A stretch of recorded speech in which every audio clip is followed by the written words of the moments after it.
From our Chicago studios, this is the Muslim News on Muslim Network TV. Assalamu alaikum, I'm Samana Siddiqui. Israeli-American prisoner Edan Alexander, who is being held in Gaza, has accused President Donald Trump of believing Israeli Prime Minister Benjamin Netanyahu's lies. He blamed Trump and Netanyahu for blocking his release from Gaza.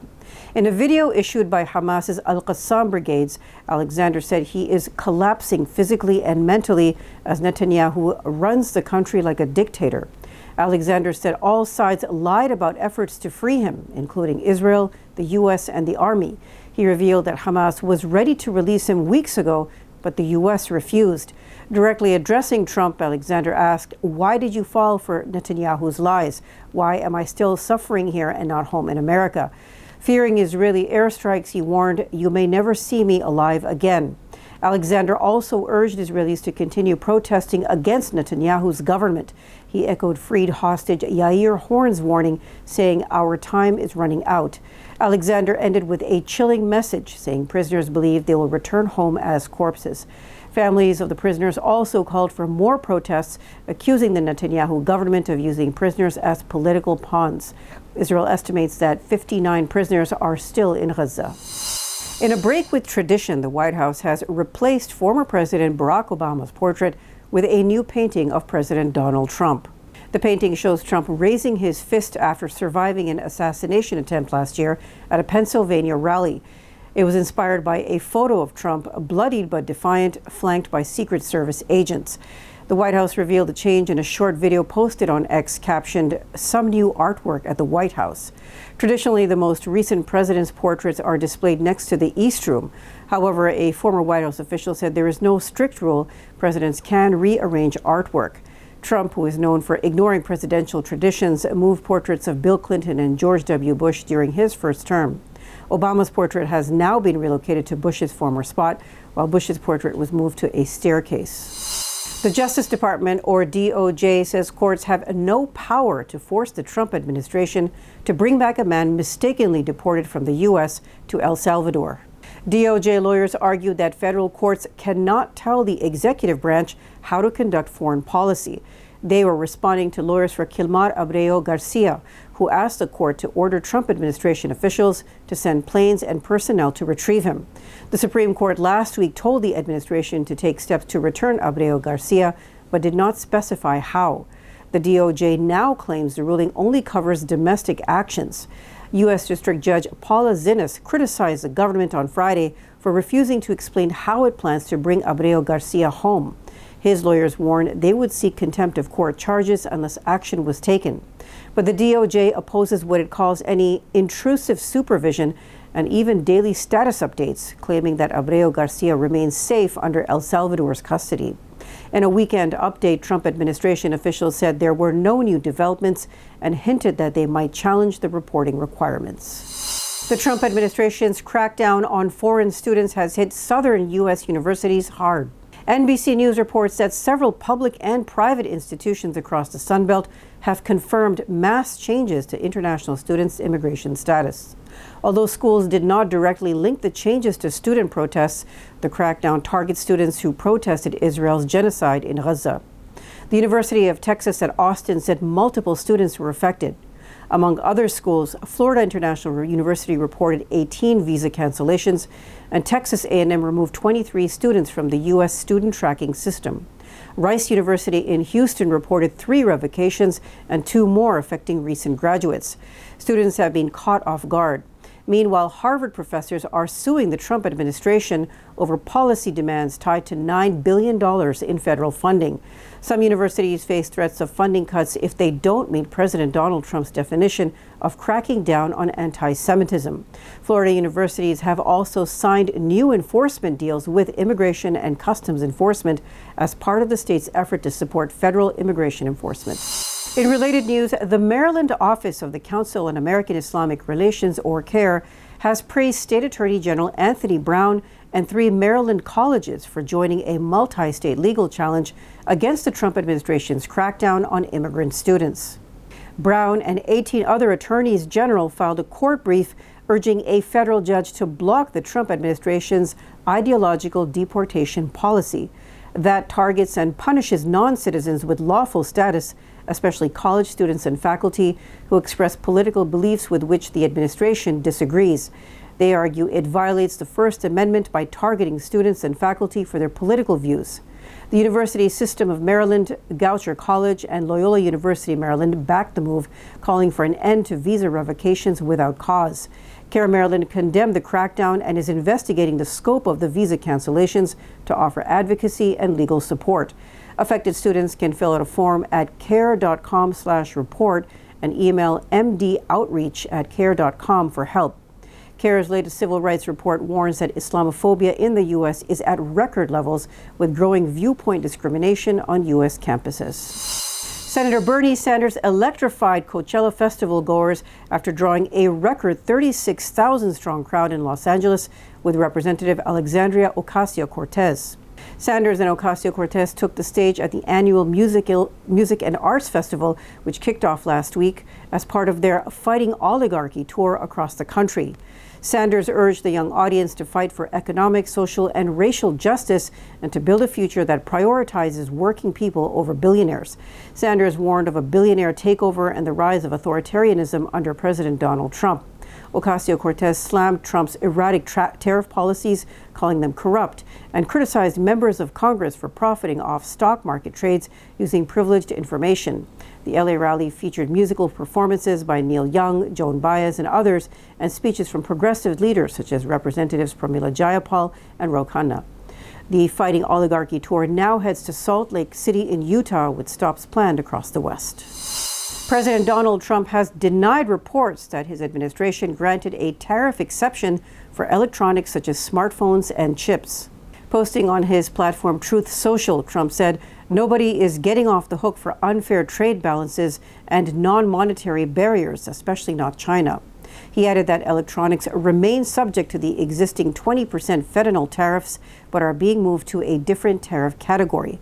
Confusion arose after U.S. Customs and Border Protection published a notice on Friday suggesting that electronics were exempt from the 145% tariffs on Chinese goods. Commerce Secretary Howard Lutnick clarified on Sunday that electronics are not permanently exempt. Instead, they will face new semiconductor-specific tariffs within the next two months as part of a broader trade strategy. Trump accused the media of spreading fake news. He also stressed the need to manufacture products in the U.S., claiming America would no longer be held hostage by countries like China. Trump has vowed to treat China the same way he says it has treated the U.S. Trump authorizes military to seize control of federal land. Details after the break, so stay tuned, and we'll be right back.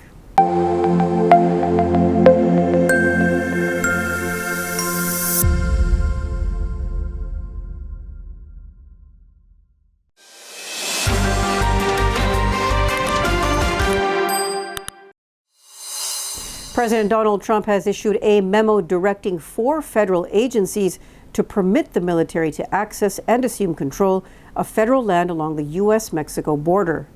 Federal Indian reservations are not included in the directive. The memo orders the military to take a more direct role in securing the border. It instructs the Secretaries of Interior, Homeland Security, Defense, and Agriculture to grant the Defense Department both use and jurisdiction of specific federal lands to support military operations on those installations. This includes the Roosevelt Reservation, a 60-foot wide strip along the border that runs through California, Arizona, and New Mexico. The Defense Department would use it for military purposes, including building the border wall and setting up surveillance and monitoring systems. The directive declares the border strip will be designated as a military installation under Pentagon control. Military personnel would have the authority to intercept anyone entering the area, but would not be permitted to carry out immigration arrests. Instead, they could call in Border Patrol agents to detain migrants, according to a military official, the New York Times reports. Pete Marocco, the Trump administration official who led the dismantling of the U.S. Agency for International Development, or USAID, has left the State Department. Under Marocco's leadership, nearly all USAID workers were fired. Funding was slashed and contractors dismissed as part of Elon Musk's so-called Department of Government Efficiency campaign to cut federal spending. A senior administration official said Morocco was tasked with reviewing all foreign aid spending and exposing alleged misuse of taxpayer money. News agencies report that Morocco may have been pushed out but gave no further details. Just days ago, he hosted a listening session at the State Department with experts to discuss the future of foreign assistance. When he returned to his post a month ago, he promised to bring value back to the American people. President Donald Trump has long attacked U.S. aid, calling it corrupt and run by radical left lunatics, while Musk falsely labeled it as a criminal organization. In a sudden move last week, the Trump administration reinstated 6 emergency food aid programs that had been canceled days earlier.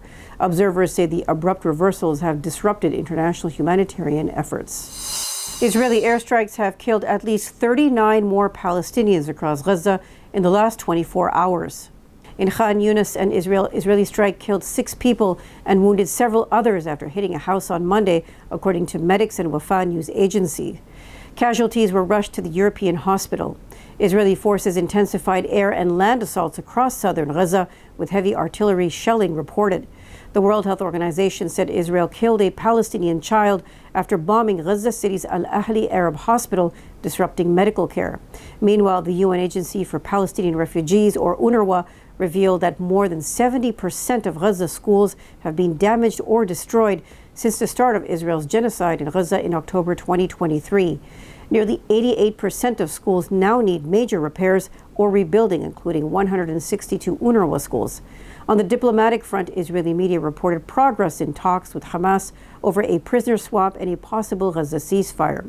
According to Yediot Ahronot, Hamas could release 9 to 10 living prisoners and hand over the remains of others, with U.S. guarantees for further ceasefire negotiations. A Hamas delegation delivered its response in Cairo on Sunday. The war's human toll continues to climb. Palestinian Health Ministry confirmed at least 50,983 deaths and 116,274 wounded, while the government media office puts the death toll above 61,700. That number includes thousands missing under the rubble. Israel faces mounting legal pressure, with the International Criminal Court issuing arrest warrants for Prime Minister Benjamin Netanyahu and former Defense Minister Yoav Gallant. Israel also faces a genocide case at the International Court of Justice. More than 250 former Israeli intelligence officers have signed a petition urging an immediate end to what it calls the Gaza war and the release of all hostages. The letter, led by ex-Mossad senior officer Gail Shorsh, includes signatures from 3 former Mossad chiefs, along with dozens of senior agency officials. The petition adds to a growing wave of dissent within Israel's security forces. It demands Prime Minister Benjamin Netanyahu prioritize the release of prisoners, even if it means ending the war. Israel says 59 prisoners remain in Gaza, with 24 believed to be alive. Meanwhile, more than 9,500 Palestinians are imprisoned in Israel, with reports of Israeli torture and neglect. Earlier, 200 Israeli army doctors, along with thousands of reservists from the Air Force, Navy, Special Forces, and elite cyber units, also signed petitions demanding an end to the war. At least 7 petitions have circulated since Thursday. Netanyahu has threatened to fire active soldiers who signed. A Syrian man who was known for years as the Gravedigger has revealed his identity, exposing mass killings by the fallen regime of ex-President Bashar al-Assad. Mohammed Afif Naifeh, a resident of the capital Damascus, spoke at the Arab conference at Harvard University.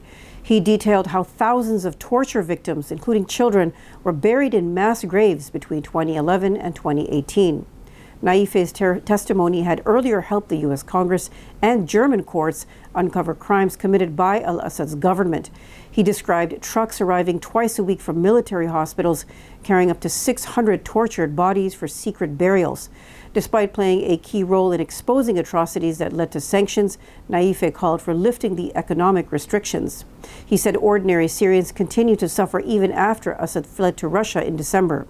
Naifeh urged the world to hold all perpetrators accountable in court. His revelations follow those of Caesar, a former Syrian forensic officer who also went public earlier this year. Sudan's paramilitary Rapid Support Forces, or RSF, says it has seized control of the Zamzam camp for displaced persons near Al-Fasher, the capital of North Darfur. RSF launched ground and aerial attacks on Al-Fasher and nearby camps, leaving hundreds dead or wounded. The violence triggered mass displacement and global condemnation.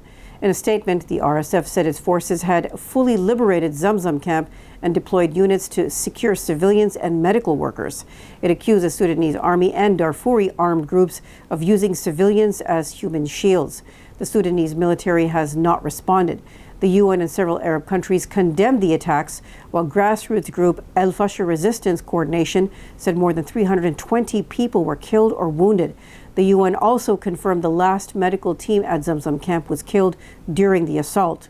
The RSF denied deliberately targeting civilians, calling video evidence smears against its forces. Fighting between the RSF and the Sudanese army has raged since April 2023, creating one of the world's worst humanitarian crises. More than 20,000 people have been killed and 15 million displaced. Despite recent RSF losses elsewhere, Al-Fasher remains critical as a major humanitarian hub for Darfur. American airstrikes killed at least 5 people and wounded 13 others in the western outskirts of Yemen's capital, Sana'a. The Ministry of Health said the casualties were the result of 3 U.S. raids that targeted the Al-Sawari ceramics factory. Separately, 2 U.S. airstrikes targeted Al-Yatma in the Khabwa Ashaf district in Al-Jawf governorate in northern Yemen. President Donald Trump said last month he ordered decisive and powerful military action against the Houthis and later threatened to completely annihilate them. The Houthis have targeted Israeli ships in the Red and Arabian Seas since November 2023 in solidarity with Palestinians in Gaza. The group halted attacks when a ceasefire in Gaza was declared in January between Israel and Hamas. However, Yemen resumed attacks after Israel broke the ceasefire through renewed airstrikes on Gaza last month. That's all from our Chicago studios tonight. Thank you for watching Muslim News. We are a community channel dedicated to bringing you stories you can trust. Please like, share, and subscribe to our content. You can also comment to let us know what you think of our coverage. Please donate now by visiting muslimnetwork.tv/donate. For more content, keep watching Muslim Network TV. Salam.